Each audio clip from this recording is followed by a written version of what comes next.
नमस्कार दोस्तों, आज की हमारी कहानी है जब जागो तभी सवेरा। कड़ाके की सर्द रात में जब सावित्री जी और रामेश्वर जी आराम से सो रहे थे तो अचानक फोन की घंटी बज उठी। सुनते ही सावित्री जी के दिल में एक हुक सी उठी। समय देखा तो रात के 2 बज रहे थे। मन में एक अनजाना सा डर पनप उठा था। फिर भी हिम्मत करते हुए सावित्री जी ने मोबाइल उठाया तो दूसरी ओर से जो बात उनके कानों में पड़ी उसे सुनकर ऐसा लग रहा था कि जैसे किसी ने शीशा पिघलाकर कान में डाल दिया हो। और मन पर जो सदमा लगा था उसके बारे में तो कुछ बताया भी नहीं जा सकता था।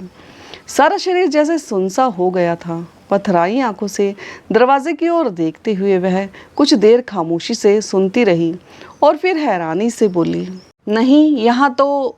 कहते कहते चुप हो गई और फिर मोबाइल उनके हाथ से छूट गया।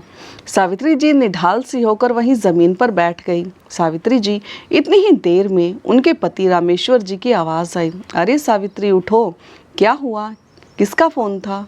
बोलो सावित्री, मेरी जान निकली जा रही है। अचंभित स्वर में रामेश्वर जी बोले तो सावित्री जी ने कहा, विनय का फ़ोन था। दामाद का नाम सुनते ही रामेश्वर जी के चेहरे पर घिन के भाव आ गए और गुस्से भरी आवाज में बोले, क्या कहा? उस निर्लज ने हमारी बेटी रूपाली। कहते कहते सावित्री जी रो पड़ी। क्या हुआ रूपाली को? रामेश्वर जी ने चिंतित स्वर में पूछा तो सावित्री जी बोली, पता नहीं, शाम से ही गायब है वह। उसकी नन्ही सी बच्ची भी साथ है। ससुराल वाले तब से उसे खोजने में लगे हैं। यही पूछने के लिए उसने फ़ोन किया था कि वह मायके में तो नहीं आई। रूपाली गायब है, लेकिन वह यहाँ तो नहीं आई, तो कहाँ गई होगी? कहते कहते रामेश्वर जी का गला भर आया। बुरी तरह घबरा उठे वह। तो सावित्री जी बोली, न जाने कहाँ गई होगी, किस हाल में होगी। कितनी बार मैंने तुमसे कहा था कि हमारी बेटी बहुत परेशान है। वह लोग उसे पल पल तड़पाते रहते हैं। अब हमें उसे वहाँ नहीं रहने देना चाहिए, यहाँ ले आओ। लेकिन तुमने सुनी कहाँ मेरी। बहुत दुखी हो चुकी थी उन लोगों के अत्याचारों से। यूं ही नहीं रोती थी वह फ़ोन पर।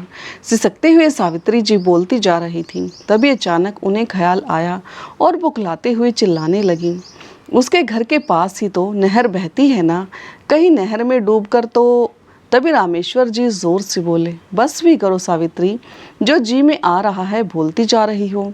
ऐसा भी तो हो सकता है कि वहाँ से परेशान होकर अपनी किसी सहेली के घर चली गई हो। सहेली से मिलने का दिल होगा और ससुराल वाले मना करेंगे, यह सोचकर बिना बताए निकल गई होगी। क्या पता कल तक लौट आए। ऐसा कहते हुए रामेश्वर जी अपनी पत्नी सावित्री जी को दिलासा दे रहे थे, लेकिन मन ही मन बेटी की चिंता उन्हें भी खाए जा रही थी। तभी सावित्री जी गुस्से भरी निगाह से अपने पति को देखते हुए बोली, अच्छा कल तक लौट आएगी? कहाँ लौटेगी मेरी बच्ची? उस ससुराल में जहाँ के लोगों ने उसका जीना हराम कर दिया था, जो उसे जान से मारने की कोशिश कर रहे थे? या फिर अपने मायके वालों के पास आएगी जो उसे तड़पते हुए और पल पल मरते हुए देख रहे थे, लेकिन मुंह में दही जमाए बैठे थे। घुटन और बेचैनी में जब उसका जीना दुश्वार हो गया तो और कौन सा रास्ता बचा था उसके पास? जब जान ही गंवानी है तो फिर तिल तिल कर क्यों मरना? एक ही झटके में जान क्यों न चली जाए? यही सोचकर हमारी बच्ची ने यह कदम उठाया होगा। ये कहते कहते रोने लगी सावित्री जी, लेकिन मन की पीड़ा जरा भी कम ना हुई। सावित्री जी और रामेश्वर जी के कमरे से आती आवाज़ों ने उनकी छोटी बेटी मीना को भी जगा दिया। इतनी रात को आखिर ऐसी क्या बात हो गई, यह जानने के लिए मीना उनके कमरे में आई, लेकिन अपने माता पिता की हालत देखकर दंग रह गई। क्या हुआ मम्मी, आखिर बात क्या है?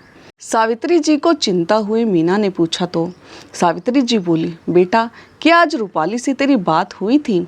नहीं माँ, मेरी तो कोई बात नहीं हुई थी, लेकिन हुआ क्या है? बेटी वह रूपाली चारों को लेकर अपने ससुराल से कहीं चली गई है और इतनी देर हो गई अब तक नहीं लौटी। क्या दीदी कहाँ चली गई? हैरान होते हुए मीना ने कहा, पता नहीं बेटा, उसकी सहेलियों को फ़ोन करके तो देख, जाने किस हाल में होगी मेरी बच्ची। कहते कहते सावित्री जी की सांसें उखड़ने लगी। अपने आंसू पोंछते हुए मीना तुरंत उठी और माँ को इनहेलर दिया। सहारा देते हुए उसे बिस्तर तक लिटाया।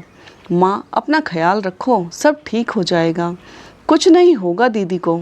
सुबह होते ही मैं दीदी की सभी सहेलियों को फ़ोन करके पूछूंगी। घर के सभी सदस्यों की जान अटकी हुई थी, लेकिन इस समय रूपाली की तलाश करना आसान काम नहीं था। रात बहुत हो चुकी थी, सुबह होने पर ही कहीं जाया जा सकता था। इधर सावित्री जी के लिए एक एक पल काटना दुर्भर होता जा रहा था। आंखों के आंसू जैसे किसी झरने की तरह बहते जा रहे थे, तो वहीं कलेजा जलकर राख हुआ जा रहा था। रह रहकर उनकी आंखों के सामने अपनी दोनों बेटियों के बचपन की यादें दृश्य बनकर उभरने लगीं। जब रूपाली का जन्म हुआ था तो बेटी पैदा हुई है, यह सोचकर उनकी दादी ने उठाना तो दूर, उसे देखना तक भी जरूरी नहीं समझा था। जबरदस्ती रूपाली के पापा ने रूपाली को दादी के हाथों में थमा दिया तो प्यारी सी और दूध जैसी सफ़ेद गुड़िया जैसी दिखने वाली बच्ची को देखकर दादी का चेहरा खिल उठा था। झट से दादी ने रूपाली का माथा चूम लिया था। रूपाली के फिर 3 साल बाद मीना पैदा हुई। दोनों बेटियां जैसे माँ बाप की दो आंखों की तरह हुआ करती थीं। 2 पल भी वह आंखों से ओझल हो जाती तो सावित्री जी को चैन ना आता था। दोनों बच्चियां घर के आंगन में भी खेल रही होती तो भी 2-2 मिनट के बाद उन्हें देखने के लिए रसोई से बाहर चली आती थीं। धीरे धीरे दोनों बेटियां बड़ी होने लगी। पढ़ने लिखने में दोनों ही होशियार थीं, लेकिन घर के काम में रूपाली का मन नहीं लगता था। स्कूल पूरा करने के बाद रूपाली का जब कॉलेज में एडमिशन हुआ तो सावित्री जी हमेशा इसी चिंता में लगी रहती थी कि किसी तरह रूपाली को एक निपुण गृहिणी बनाने के लिए उसे अभी से प्रशिक्षित किया जाए। तो वहीं दूसरी तरफ मनमौजी रूपाली अपने ही हवाई किले बनाने लगती। जितनी बार माँ उसे रसोई घर में ले जाती उतनी बार उसका चंचल मन कोई और ही सपने देखने लगता। वह हमेशा कहती, माँ घर के काम ही क्यों करने हैं, पापा की तरह बैग लेकर ऑफिस भी तो जा सकती हूँ ना। लेकिन सावित्री जी कहाँ मानने वाली थी। आखिरकार उसे घर के सभी कामों में होशियार बनाकर ही दम लिया। सावित्री जी को याद आने लगा जब रूपाली कॉलेज जाने लगी थी तो उसकी सुरक्षा को लेकर वह कितनी चिंतित रहती थी। एक दिन रूपाली को कॉलेज से लौटने में 2 घंटे की देरी हो गई तो सावित्री जी बेचैन हो उठी। तो रामेश्वर जी उसे समझाते कि कोई काम पड़ गया होगा इसलिए लेट हो गई होगी, लेकिन एक माँ का दिल कहाँ मानने वाला था। कभी छत पर तो कभी दरवाजे पर जाकर खड़ी हो जाती, दूर गली तक नज़र दौड़ाने लगती। दिमाग में अजीबोगरीब विचार चलने लगते। ज़माना खराब है, इंसान की इंसानियत अब उसके पास रही कहाँ। आजकल तो रिश्तेदार पर भी विश्वास नहीं किया जा सकता, तो फिर राह चलते लोगों का क्या भरोसा। बस बेटी सही सलामत घर वापस लौट आई, भगवान को प्रार्थना करने लगी। कुछ देर बाद जब रूपाली दूर से आती हुई नजर आई तो सावित्री जी ने चैन की सांस ली। इस बार 101 का प्रसाद बांटूंगी, ऐसा कहते हुए भगवान का शुक्रिया अदा किया। आज कॉलेज से आने में देर कैसे हो गई, पता है मुझे कितनी चिंता हो रही थी तेरी। हर रोज़ तो 4 बजे तो घर पर आ जाती थी, आज पूरे 2 घंटे लेट है। अरे माँ, इसमें इतनी चिंता करने वाली कौन सी बात है। दरअसल मैं कॉलेज की एनएसएस यूनिट का एक हिस्सा हूँ जिसमें राष्ट्र सेवा और समाज सेवा के गुण सिखाए जाते हैं, इसलिए कभी कभार प्रैक्टिस के लिए रुकना पड़ता है। अरे कोई ज़रूरत नहीं है तुझे ऐसी सेवा करने की, आजकल किसी का क्या भरोसा, तू बस समय से घर आ जाया कर, चिढ़ते हुए सावित्री जी ने कहा। तो रूपाली खिलखिलाकर हंस पड़ी और बोली, अरे माँ आप इतना डरती क्यों हैं, मैं क्या कोई छोटी सी बच्ची हूँ। आजकल की लड़कियाँ अंतरिक्ष तक पहुँच गई हैं, उसके घर वालों को तो चिंता नहीं सताती, तो आप क्यों चिंता कर रही हैं। तो सावित्री जी बोली, अरे बेटी तू नहीं जानती कि ज़माना कितना ख़राब चल रहा है। आजकल न जाने कितनी ही लड़कियां एसिड अटैक की शिकार हो रही हैं और आए दिन अखबारों में और टीवी पर जो खबरें चलती रहती हैं उन्हें देखकर किसी बेटी की मां को डर नहीं लगेगा क्या। पुलिस और प्रशासन की शक्ति तो सिर्फ कहने भर की मात्र है। सच तो यह है कि आज किसी के मन में पुलिस और कानून का कोई डर बचा ही नहीं है। गंभीर स्वर में सावित्री जी बोलती जा रही थी तो रूपाली ने मुस्कुराते हुए कहा, माँ आप तो बिना मतलब ही चिंता और सोच विचार में डूबी रहती हैं। हमारे कॉलेज में तो ऐसी लड़कियां भी हैं जो दूसरे शहरों और गांव से आती हैं, बाकी सबका मुझे नहीं मालूम। मुझे तो अपने बच्चों की चिंता है और आगे से तो घर देरी से लौटे तो मैं बर्दाश्त नहीं करूंगी। छोड़ दे ये समाज सेवा, कौन से मेडल मिलने वाले हैं इन चीज़ों में हिस्सा लेकर। तो रूपाली बोली, अरे माँ आप नहीं जानती, मेरा तो सपना है यूपीएससी क्लियर करके इस देश की सेवा करने का। एक दिन आपको अपनी बेटी पर नाज होगा, यह बात मैं गारंटी से कहती हूँ। आज रूपाली की वह सारी बातें याद करके सावित्री जी का हृदय कांप उठा था कितने बड़े बड़े सपने थे मेरी बेटी की आंखों में, वह सारे सपने चकनाचूर हो गए सिर्फ हमारी एक गलती के कारण। दरअसल कॉलेज की पढ़ाई पूरी करने के बाद सावित्री जी और रामेश्वर जी ने उसके लिए रिश्ता ढूंढना शुरू कर दिया था। रूपाली ने अपने माता पिता को मनाने की लाख कोशिश की कि अभी वह शादी नहीं करना चाहती, सिविल सर्विस एग्ज़ाम की तैयारी करना चाहती हैं, कुछ बनकर दिखाना चाहती हैं, लेकिन वे नहीं मानी। बेटी, हम तो बस इतना चाहते हैं कि जल्दी से तुम्हारे हाथ पीले करवा कर तुम्हारी सुरक्षा को लेकर हम निश्चिंत हो जाएं। इसलिए शादी करके अपनी गृहस्थी बसाओ और परिवार संभालो। इसके बाद हमें तुम्हारी छोटी बहन मीना के बारे में भी सोचना है। इतना कहकर रामेश्वर जी ने उसके भाग्य का फैसला कर दिया। बेटी के लिए रिश्ता देखना तो उन्होंने शुरू कर दिया था, लेकिन साथ ही दहेज के लोभित विचार की घटनाओं के बारे में सुनकर वह बहुत घबराए हुए थे। इसलिए वे पूरी सतर्कता बरत रहे थे कि कहीं धोखा ना खा जाएं। आखिरकार एक बिचौलिए ने उनकी मुलाकात विनय और उसके परिवार से करवाई और यह भी बताया कि वे लोग खानदानी रईस हैं, उनके दहेज को लेकर कोई मांग नहीं है। उन्होंने विनय के माता पिता से स्पष्ट शब्दों में यह बात कह दी कि वे दहेज के सख्त खिलाफ हैं। तो विनय के पिता ने भी कह दिया, हमारे लिए तो दुल्हन ही दहेज है, हम भी दहेज लेने में विश्वास नहीं रखते और वैसे भी हमारे घर में किसी भी चीज़ की कोई कमी नहीं है। एक पिता अपनी बेटी को अपनी इच्छा से जो देना चाहता है वो दे सकता है, लेकिन हमारी कोई मांग नहीं है। हम तो बस इतना ही चाहते हैं कि शादी 15 दिन के भीतर ही हो जाए। विनय के माता पिता के विचार जानकर सावित्री जी और रामेश्वर जी संतुष्ट हो गए और ज़्यादा समय न गंवाते हुए रिश्ता पक्का भी कर दिया। लेकिन शगुन की रस्म से ठीक एक दिन पहले बिचौलिए का फ़ोन आया। देखिए भाई साहब, वैसे तो आप सारा इंतज़ाम अच्छा ही करेंगे, लेकिन लड़के वाले बस इतना चाहते हैं कि रिश्तेदारों के सामने उनकी इज्जत बनी रहे, इसलिए शगुन के थाल में कम से कम 2 लाख रुपए तो होने ही चाहिए और लड़के के माँ बाप और बहन के लिए सोने के जेवर तो होने ही चाहिए। बाकी जो देना हो वह आपकी इच्छा।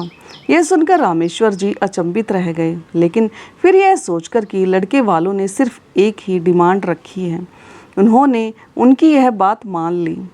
खुशी भरे माहौल में सारी तैयारियां चल रही थीं, लेकिन शादी के 3 दिन पहले लड़के की मां का फ़ोन सावित्री जी के पास आया और बोली, बहन जी, हम चाहते हैं कि रिश्तेदारों के जो कपड़े आप दें वो ब्रांडेड हों और साड़ियाँ भी कम से कम 50 से 55 हज़ार की होनी चाहिए।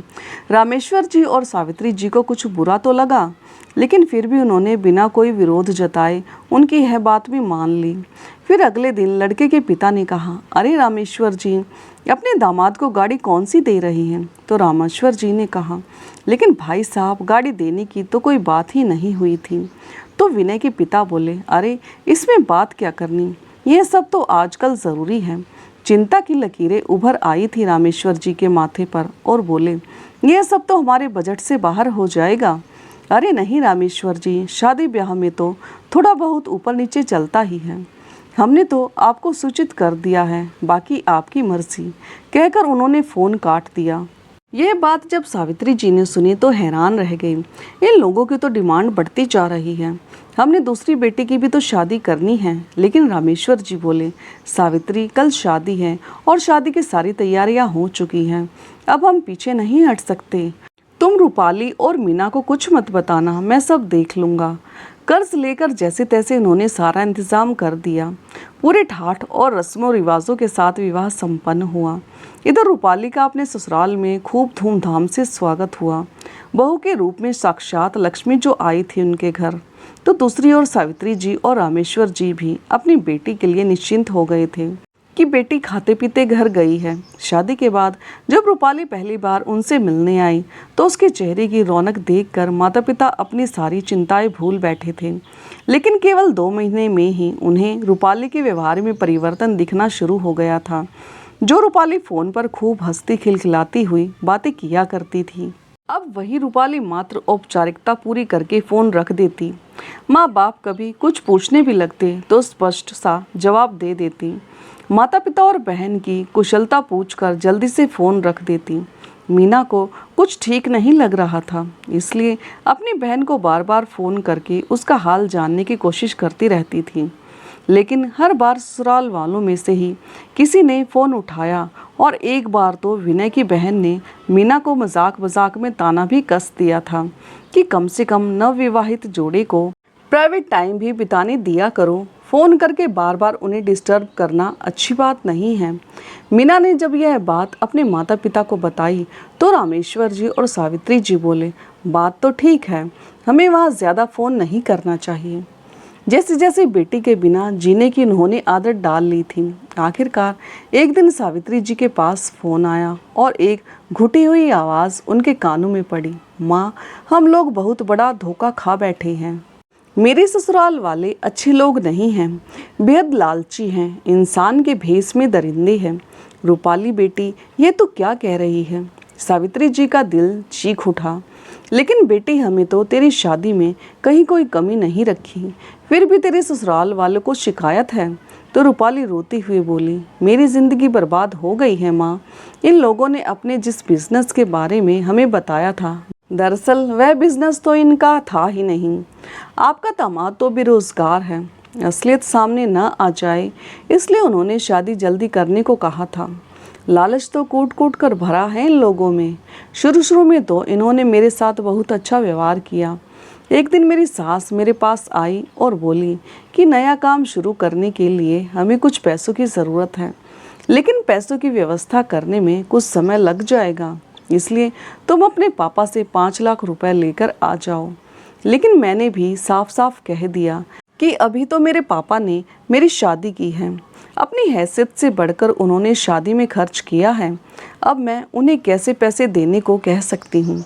तो सास ने कहा, हम कौन सा हमेशा के लिए मांग रहे हैं, उधार ही समझ कर दे दें, जब बन पड़ेगा लौटा देंगे। उसी समय विनय भी मेरे पास आए और बोले, रूपाली, अब तुम इस घर में रहती हो तो तुम्हें अपने पापा से ज़्यादा अपने घर की चिंता होनी चाहिए।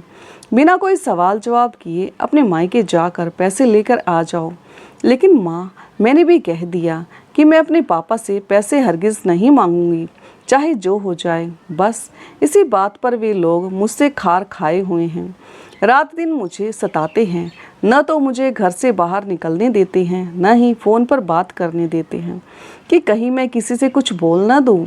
अपनी लाडली बेटी रूपाली की पीड़ा सुनकर सावित्री जी का कलेजा मुंह को आने लगा। फिर कांपते हुए स्वर में बोली, ये क्या कह रही है तू? मेरी कही गई एक एक बात सच है माँ, लेकिन बेटी अब तो कहाँ से फ़ोन कर रही है? दरअसल मेरे सास ससुर कहीं बाहर गए थे और विनय भी सुबह सुबह ही कहीं निकल गए थे। ननंद नहाने गई है तो चुपके से उसका फ़ोन उठाकर ले आई ताकि आपसे बात हो सके। अच्छा, अब मैं फ़ोन रखती हूँ, अगर मेरी ननंद ने देख लिया तो मेरी खैर नहीं। आप एक बार पापा से बात ज़रूर करना ताकि वह कोई कड़ा कदम उठा सके। कहते हुए रूपाली ने फ़ोन रख दिया। लेकिन इधर फ़ोन बंद हो जाने के बाद भी सावित्री जी फ़ोन को कानों से लगाए पत्थर की मूर्त बनकर खड़ी थी। दिल को जैसे कोई सदमा सा लगा था। उन्होंने रामेश्वर जी को फ़ोन करके जल्दी से आने को कहा। सावित्री जी की घबराई हुई आवाज़ सुनकर रामेश्वर जी बिना काम खत्म किए ही घर पहुँचे तो सावित्री जी ने रोते हुए उन्हें सारी बात बता दी। लाडली बेटी पर होने वाले अत्याचार की कहानी सुनकर रामेश्वर जी की आंखों से भी आंसू बहने लगे। तभी सावित्री जी सिसकते हुए बोली, अब आप ही कुछ कीजिए, पता नहीं मेरी बच्ची कैसे घुट घुट कर जी रही होगी उन दरिंदों के बीच। नहीं सावित्री, यह वक्त हिम्मत हारने का नहीं है, बल्कि समझदारी से काम लेने का है। हम कल ही हिसार चलते हैं उससे मिलने के लिए, हमसे मिलकर उसे कुछ हौसला मिलेगा। कोशिश करेंगे कि उसे कुछ दिनों के लिए अपने घर दिल्ली ही ले आएं। अगले दिन रामेश्वर जी और उनकी पत्नी सावित्री जी अपनी बेटी के घर पहुंच गए। सावित्री जी ने अपनी लाडली को नज़र भरकर देखा तो हैरान रह गई। कभी फूलों की तरह खिलता हुआ चेहरा आज उसी चेहरे से रौनक कोसों दूर थी। आओ भगत की तो बात ही दूर, वे तो यह देखकर हैरान थे कि शादी के समय जो लोग उन्हें हंसते मुस्कुराते हुए नजर आ रहे थे, आज उन्हीं चेहरों पर केवल गुस्से का ही भाव नजर आ रहा था। वे स्वयं को वहां खड़े ऐसा महसूस कर रहे थे जैसे जेलर के सामने कोई अपराधी खड़ा हो। जब अपनी बेटी रूपाली से मिले तो भी खुलकर बात नहीं कर पाए क्योंकि सब लोग आसपास ही मंडरा रहे थे। औपचारिक बातचीत के अलावा रूपाली कुछ बोल ही नहीं पाई। आखिरकार हिम्मत जुटाकर उन्होंने रूपाली के ससुर से पूछ ही लिया, भाई साहब, आपकी इजाज़त हो तो मैं कुछ दिनों के लिए अपनी बेटी को घर ले जाना चाहता हूँ। लेकिन सामने से दो टूक शब्दों में ना सुनने को ही मिला। अगले हफ्ते बहन की बेटी की शादी है और सब लोगों का जाना ज़रूरी है। यह कहकर उन्होंने रूपाली को भेजने से मना कर दिया। ठीक है, हम उसके बाद रूपाली बेटी को कुछ दिनों के लिए ले जाएंगे। ऐसा कहकर वे दोनों वहां से चले गए। आज रामेश्वर जी और सावित्री जी स्वयं को बहुत लाचार से महसूस कर रहे थे। बड़े ही बुझे मन से दोनों पति पत्नी अपनी बेटी के ससुराल से वापस लौट आए। जिस बेरुखी और अपमान भरे वातावरण में 2 घंटे काटना भी उनके लिए दुश्वार हो गया था, उसी वातावरण को उनकी बेटी 24 घंटे झेलती है। सोचकर उनका हृदय हाहाकार कर रहा था। सावित्री जी की आंखों में आंसू देखकर रामेश्वर जी बोले, अरे परेशान क्यों होती हो सावित्री? 15 दिन बाद रूपाली की सहेली की शादी है ना, तब रूपाली को कुछ दिनों के लिए हमारे पास ही रहने को बुला लेंगे। 15 दिन बीत चुके थे। रूपाली दिल्ली आई तो ज़रूर, लेकिन केवल अपनी सहेली की शादी के लिए। अपने पति के साथ आई थी। जाकर भी माता पिता दामाद के सामने बेटी से कोई बात नहीं कर पा रहे थे। मीना भी अपनी बहन से बात करने के लिए झटपटा रही थी। 2 मिनट के लिए विनय वॉशरूम गया तो सावित्री जी और मीना को रूपाली से बात करने का मौका मिल गया। उसे हल्की सी साड़ी में देखकर मीना गुस्से से बोली, यह क्या दीदी, अपनी सहेली की शादी में अच्छे से तैयार भी होकर नहीं आई, ना गहने ना अच्छे कपड़े। तो रूपाली भरी आंखें लिए हुए बोली, क्या पहनती? मेरे सारे गहने और महंगे कपड़े तो इन्होंने अपनी बेटी की शादी के लिए रख दिए, मुझे तो देखने तक का मौका नहीं दिया गया। सुनते ही मीना और सावित्री जी का कलेजा कांप गया और फिर बोली, लेकिन बेटी, हमारा दिया गया सामान भी तेरे घर में मौजूद नहीं था, कहीं वह भी तो? रूपाली बोली, कहाँ से होता माँ, इतनी शौक से तुमने मुझे घर की एक एक चीज़ दी थी। TV, fridge, AC, sofa, washing machine, सब कुछ तो इन लोगों ने बेच खाया है। तभी सामने से रूपाली का पति विनय आता हुआ दिखा तो दोनों एकदम सामान्य होने का नाटक करने लगे। रूपाली को कुछ दिन यहीं छोड़ने के लिए सावित्री जी ने उसके पति विनय से कहा, तो भी ना ही सुनने को मिला। इस बार बहाना यह था कि अगले दिन उन दोनों को विनय के दोस्त के घर डिनर पर जाना है, तो रूपाली फिर कभी आ जाएगी। तभी रामेश्वर जी ने अपनी जेब में से एक नया मोबाइल निकाला जो उन्होंने रूपाली के लिए खरीदा था और उसे देते हुए बोले, जब दिल करे बात कर लेना। चलो रूपाली, देर हो रही है, विनय ने कहा और उसी रात वे लोग घर वापस चले गए। लेकिन रूपाली ने अभी अभी अपने ससुराल के बारे में जो कुछ भी बताया था, वह सुनकर सावित्री जी को चैन नहीं आ रहा था। काश एक जादू की छड़ी होती मेरे पास, जिससे मैं अपनी बेटी की जिंदगी की राह में आने वाले सारे दुख रूपी कांटों को बटोर लेती और उसकी राह में खुशियों के फूल बिखेर देती। कहते हुए सावित्री जी फूट फूट कर रो पड़ी। परंतु दूसरी ओर रामेश्वर जी को इस बात की तसल्ली भी थी कि अब कम से कम रूपाली अपने मायके में फ़ोन तो कर पाएगी। लेकिन जिस बात का सावित्री जी को डर था वही हुआ। रूपाली का फ़ोन भी उसके पति ने यह कहकर छीन लिया कि तुम इसका क्या करोगी, यह लेटेस्ट डिज़ाइन का मोबाइल मेरे लिए ही ठीक रहेगा, वैसे भी मुझे नए मोबाइल की ज़रूरत थी। तुम्हें अपने मायके में बात करनी होगी तो माँ से फ़ोन ले लेना। कुछ दिनों बाद किसी याचक की तरह उसने अपनी सासू माँ से मोबाइल मांगा तो सास ने तिरछी नज़र से उसे ऐसे देखा कि रूपाली का लगभग आधा खून सूख गया। चुप करके वह वापस अपने कमरे में आकर बैठ गई। रूपाली पर दिन ब दिन अत्याचार बढ़ते ही जा रहे थे। कभी खाना बनाने में ज़रा सी भी देरी हो जाए तो उसका पति ही आसपास पड़ी कोई भी चीज़ उठाकर उस पर दे मारता था। कोई कांच की वस्तु उसके हाथ से टूटकर गिर जाए तो ननंद भी उसके बाजू मरोड़ने में देर नहीं करती थी। एक दिन विनय का मोबाइल कमरे में पड़ा देखकर रूपाली ने अपने माता पिता को फ़ोन लगाने की कोशिश की कि तभी विनय कमरे में आया और रूपाली के गाल पर खींचकर 2 तमाचे जड़ दिए। फिर उसका मुंह दबोचकर चिल्ला उठा, हिम्मत कैसे हुई तुम्हारी बिना मुझसे पूछे मेरा मोबाइल इस्तेमाल करने की? आइंदा मेरी किसी भी चीज़ को हाथ लगाया तो जिंदा नहीं छोड़ूंगा। बुरी तरह सहम गई थी रूपाली। एक बार फिर ससुराल की कैद में से जैसे तैसे कुछ देर के लिए बाहर निकलकर रूपाली ने अपने घर पर फ़ोन किया। मीना ने फ़ोन उठाया तो रूपाली ने रोते हुए अपना सारा हाल कह सुनाया। अब और सहन नहीं होता मीना, पापा को बोल मुझे इस नर्क से निकाल कर ले जाएं, नहीं तो मैं जिंदा नहीं बचूंगी। कहते हुए रूपाली फफक फफक कर रो पड़ी। सावित्री जी और रामेश्वर जी उस समय बाजार गए हुए थे। जैसे ही वह घर लौटे तो मीना बोली, क्यों माँ, जब रूपाली दीदी कॉलेज जाती थी तो आपको उनकी सुरक्षा की बहुत चिंता रहती थी ना। एक बार जाकर देखो दीदी के ससुराल, उन दरिंदों के बीच क्या वह सुरक्षित है? अरे थप्पड़ तमाचे तो बहुत छोटी सी बात है। जितनी याचनाएं उन्हें वहां झेलनी पड़ रही है ना, वह लोग तो उन्हें जान से मारकर ही दम लेंगे। जाकर ले क्यों नहीं आते वहां से? बेटे की बात सुनकर रामेश्वर जी बोले, लेकिन मीना तेरे रिश्ते की बात चल रही है, और अगर लड़के वालों को इस बात का पता चल गया कि तेरी बड़ी बहन अपने मायके आकर बैठी है तो इस घर से रिश्ता हरगिज नहीं जोड़ेंगे। वो क्या कोई भी हमारे साथ रिश्ता जोड़ना पसंद नहीं करेगा।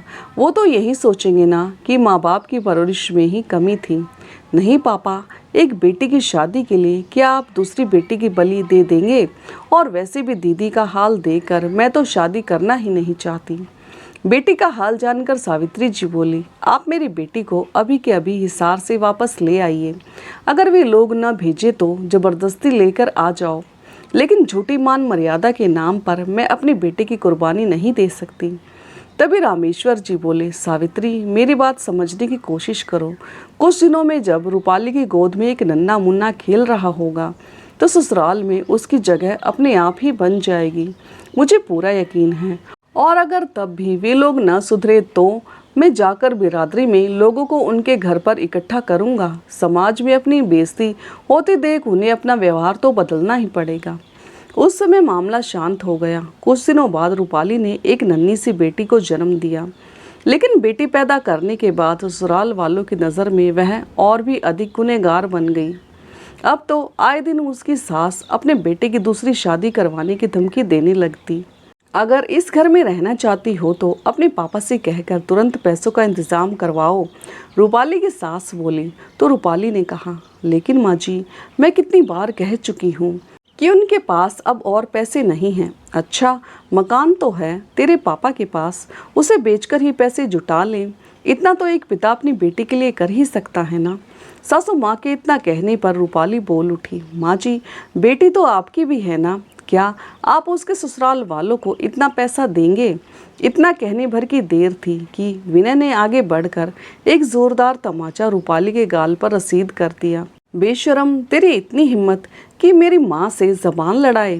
सिर घूम गया था रूपाली का। तभी उसकी सासू माँ बोली, अब खड़ी खड़ी हमारा चेहरा ही देखती रहेगी क्या? जाकर चाय बनाकर ले आ।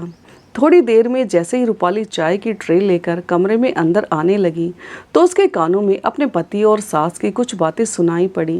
कुछ देर वह वहीं खड़ी रही और अंदर से आवाज़ आई, इस बार अगर मानती है तो ठीक है, नहीं तो पहले इसकी बेटी को ठिकाने लगाएंगे, उसके बाद इस महारानी को। तेरी दूसरी शादी में हम खूब दहेज लेंगे। सुनते ही रूपाली के पैरों तले से ज़मीन खिसक गई। सिर चकराने लगा था उसका। फिर जैसे तैसे स्वयं को संभालते हुए वह अंदर आई और सबको चाय देने लगी। अगले दिन जब रूपाली की सास अपने कमरे में सो रही थी और घर के बाकी सदस्य नदारद थे तो रूपाली चुपके से घर से बाहर निकली और किसी से मोबाइल मांगकर अपनी माँ को फ़ोन कर दिया और कहा, मैं फैसला कर चुकी हूँ, आज ही मैं अपनी बेटी को लेकर दिल्ली पहुँच रही हूँ।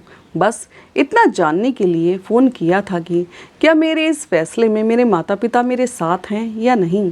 लेकिन बेटी, हुआ क्या है, साफ साफ बता। माँ, ज़्यादा समय नहीं है मेरे पास, बस आप इतना समझ लीजिए कि अब मेरा यहाँ रहना मुमकिन नहीं है। अब तक यह लोग मेरे साथ जो कर रहे थे सो कर रहे थे, लेकिन अब बात मेरी बेटी पर आन पड़ी है और यह मैं बिल्कुल बर्दाश्त नहीं करूँगी। मैंने सिर्फ यह पूछने के लिए फ़ोन किया है कि क्या मैं अपने घर वापस आ सकती हूँ। तो सावित्री जी बोली, लेकिन बेटी, आज तेरी छोटी बहन को देखने लड़के वाले आ रहे हैं, बस कुछ ही देर में पहुँचते होंगे। उनके जाने के बाद मैं तेरे पापा से बात करती हूँ, ठीक है माँ, हताश भरे स्वर में रूपाली बोली और फोन रख दिया। और आधी रात को रूपाली के ससुराल से गायब होने की खबर आ गई।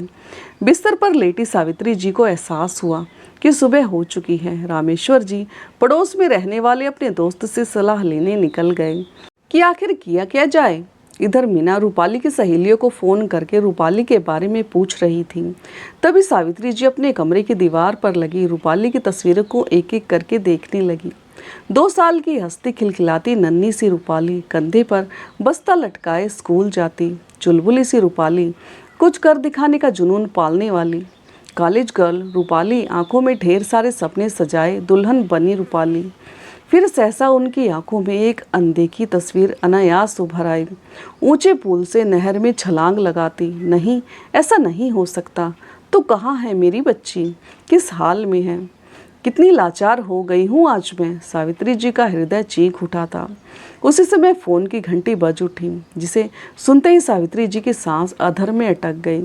आज इतना साहस उनमें नहीं था कि वह फोन उठाकर अपनी बेटी के बारे में कोई बुरी खबर सुन सकें। तभी मीना बिना देरी किए दौड़ती हुई अंदर आई और फोन उठाकर कपकपाती आवाज में बोली, हेलो। तो दूसरी ओर से किसी व्यक्ति ने कोई संदेशा दिया।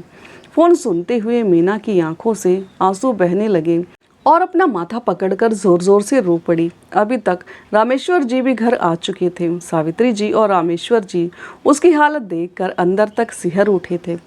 किसका फोन था? सावित्री जी ने अपने रुद्धे हुए गले से बड़ी मुश्किल से पूछा, लेकिन मीना कुछ बोल ही नहीं पा रही थी। बेटी कुछ तो बता, किसका फोन था? सब कुछ जाहिर होते हुए भी रामेश्वर जी बेसब्री से बोले। तभी मीना अपने मम्मी पापा के गले लगकर फूट फूट कर रोने लगी और बोली, भगवान ने हमारी सुन ली पापा, दीदी बिल्कुल ठीक है। क्या तू सच कह रही है बेटी? सावित्री जी के मुरझाए चेहरे पर एक मुस्कान आ गई। हाँ माँ, दीदी कल शाम को ही चारू को लेकर महिला आयोग के पास पहुँच गई थी। वहाँ दीदी बिल्कुल सही सलामत है और आयोग की मदद से उन्होंने अपने ससुराल वालों के खिलाफ पुलिस में शिकायत भी दर्ज करवा दी है। यही बताने के लिए उन्होंने फ़ोन किया था ताकि हम उनकी चिंता न करें। यह बात सुनते ही रामेश्वर जी जल्दी से उठे और जैसे ही घर से बाहर निकलने लगे तो सावित्री जी ने पूछा, कहाँ जा रही हैं? अपनी बेटी रूपाली को अपने घर लाने। भगवान ने हमें अपनी गलती सुधारने का मौका दिया है और मैं इस मौके को गंवाना नहीं चाहता। समाज वाले चाहे जो कुछ भी कहें, मुझे कोई फर्क नहीं पड़ता। इतना कहकर रामेश्वर जी घर से चले गए और दोपहर को अपनी लाडली बेटी और नातिन को लेकर घर लौट आए। अब अपनी लाडली बेटी रूपाली की हालत देखकर सावित्री जी उसके गले लगकर खूब रोई। तभी रामेश्वर जी के पास से एक फ़ोन आया। मुबारक हो रामेश्वर जी, लड़के वालों को आपकी बेटी मीना पसंद है।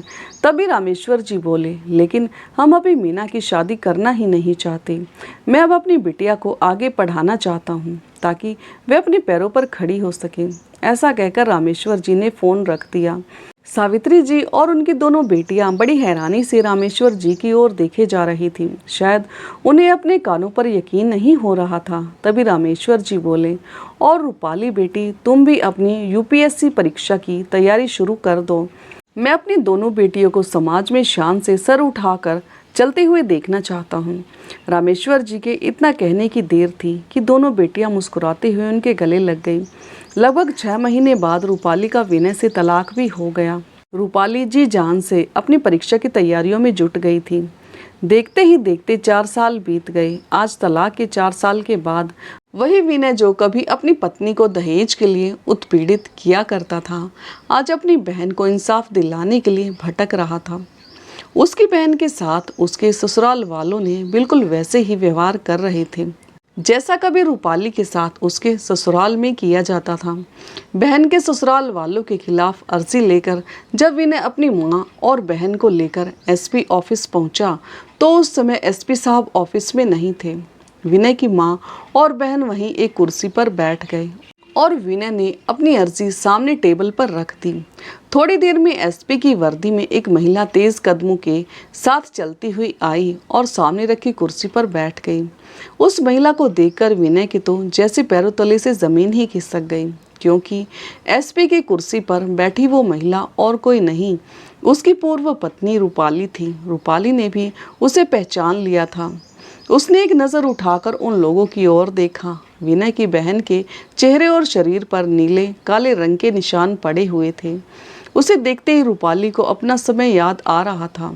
आंखों से आंसू निकलने को बेताब हो उठे, लेकिन फिर खुद को संयत करते हुए रूपाली ने किसी अनजान की तरह अपने टेबल पर रखा वह पेपर उठाया और पढ़ने लगी।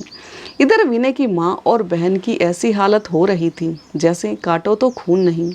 तभी रूपाली बोली, दहेज का केस है, मारा पीटा जाता है, तुम्हारी बहन को और मायके से पैसे लाने को भी बोला जाता है। ये सारी बातें तो आजकल आए दिन सुनने को मिलती हैं। क्यों मिस्टर विनय? रूपाली ने विनय की आंखों में आंखें डालते हुए कहा। तो विनय पसीने से तरबतर हो गया। शर्मिंदगी के कारण नजरें झुकाए वे लोग वहां से उठकर चल दिए। पुलिस कांस्टेबल ने उन्हें पीछे से आवाज दी, लेकिन वे मुड़कर वापस नहीं आए। तो दोस्तों, आपको ये भावुक और प्रेरणादायक कहानी कैसी लगी और कहानी का कौन सा हिस्सा आपके दिल को छू गया, कमेंट करके ज़रूर बताएं। और हाँ, यदि चैनल पर नए हो तो चैनल को लाइक, सब्सक्राइब और शेयर करना ना भूलें। तो मिलते हैं एक नई कहानी के साथ, तब तक के लिए धन्यवाद।